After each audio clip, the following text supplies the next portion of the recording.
He went into the service, he heard John Ridley preach. Eternity, eternity. Are you really belonging to Jesus Christ?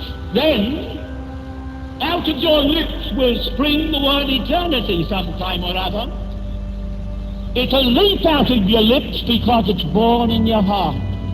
He came outside and God laid it on his heart to write eternity, and so he just sort of felt in his pocket, found a piece of chalk and just bent down and wrote eternity for the first time. And he said, and out it came in beautiful copper plate, and he said God certainly gave him the inspiration to write it in that way.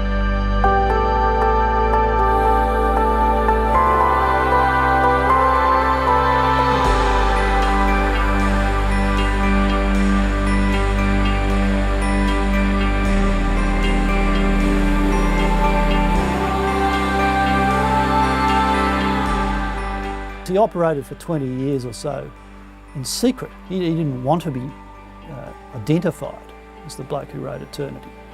So Eternity was very famous long before Arthur Stace was famous.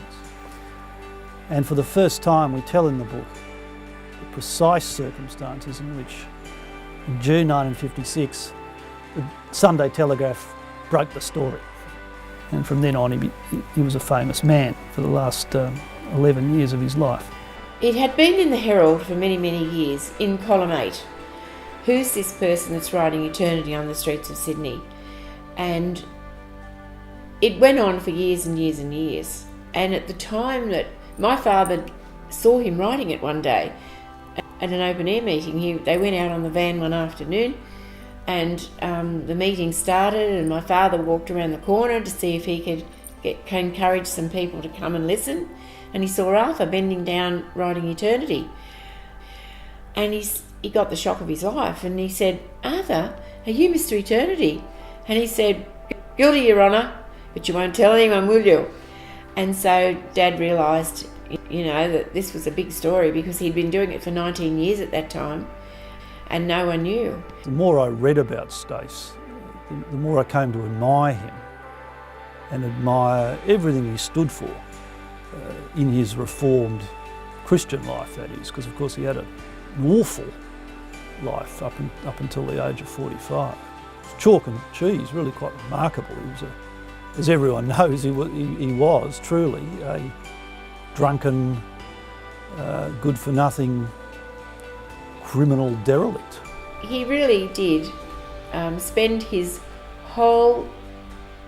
the half of his life, from the time he was converted, he spent that whole time, missioning in some way or other. A lot of people, of course, who only read about him in the newspapers, they just thought that that's all he did, that he only wrote eternity. People never realised that he went to all these other places helping alcoholics. We've unearthed plenty of new witnesses to Arthur's eternity writing, including one going right back to the 1930s, never before found. A lady who's still alive who remembers seeing Arthur as a child in the early 1940s. So all of these stories have many of these stories have never been told before. The final thing, I guess, is the full story of his legacy. So what's happened to Eternity since his death, and why there was this burgeoning of interest in it in or about 1990. I was fascinated to try and work out, why was it?